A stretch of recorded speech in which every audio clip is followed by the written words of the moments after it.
Branzo, the incredible way of crazy ideas.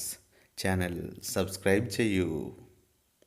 Friends, നമ്മൾ ജോലി തിരക്കുകളിലായിരിക്കുന്ന സമയത്തോ മറ്റു സോഷ്യൽ മീഡിയകളിൽ വ്യാപൃതരായി നിൽക്കുന്ന സമയത്തോ നമുക്ക് വാട്സപ്പിൽ നിന്ന് നോട്ടിഫിക്കേഷനുകൾ വന്ന് നമ്മളെ ബുദ്ധിമുട്ടിക്കാറുണ്ട്.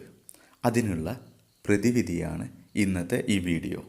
നമ്മൾ വാട്സപ്പിൽ നിന്ന് ഇറങ്ങിക്കഴിഞ്ഞാൽ ഉടനെ തന്നെ ഓഫ്ലൈൻ മോഡിലേക്ക് പോകുന്നത് എങ്ങനെയാണ് എന്നത് പറയുന്നതിനെ കുറിച്ചുള്ള വ്യക്തമായ വീഡിയോ ആണ് ഇത്.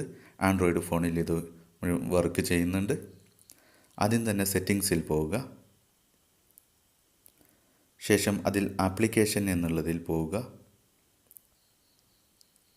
കുറച്ച് താഴെയായിട്ട് നോക്കുമ്പോൾ നമുക്ക് കാണാം ആപ്ലിക്കേഷൻസ്. ഓൾ ആപ്ലിക്കേഷൻസിൽ ഏറ്റവും താഴെ വാട്സപ്പ് എന്നുള്ളത് കാണാം. ഞാനിപ്പോൾ വാട്സപ്പാണ് പറയുന്നത്. വാട്സപ്പ് എന്ന് കാണാം. ആ വാട്സപ്പിൽ ക്ലിക്ക് ചെയ്യുക. ശേഷം അതിൻ്റെ തൊട്ട് താഴെയായിട്ട് നമുക്ക് ഡാറ്റ യൂസേജ് എന്നുള്ളത് കാണാം. ആ ഡാറ്റ യൂസേജിൻ്റെ താഴെ ബാക്ക്ഗ്രൗണ്ട് ഡാറ്റ അലൗഡ് എന്ന് കാണിക്കുന്നുണ്ടാവും. അത് റെസ്ട്രിക്റ്റഡ് മോഡിലേക്ക് മാറ്റിക്കഴിഞ്ഞാൽ മതി. വൈഫൈയിലും മൊബൈൽ ഡാറ്റയിലും ഇങ്ങനെ ചെയ്തു കഴിഞ്ഞാൽ റെസ്ട്രിക്റ്റഡ് മോഡിലേക്ക് മാറ്റിക്കഴിഞ്ഞാൽ പിന്നെ നമുക്ക് വാട്സപ്പിൽ നിന്ന് ഇറങ്ങിക്കഴിഞ്ഞാൽ നോട്ടിഫിക്കേഷൻ വരുന്നതല്ല. പിന്നെ എപ്പോഴാണോ നമ്മൾ വാട്സപ്പിലേക്ക് തിരികെ കയറുന്നത് അപ്പോഴാണ് മുഴുവൻ നോട്ടിഫിക്കേഷൻസ് വരിക.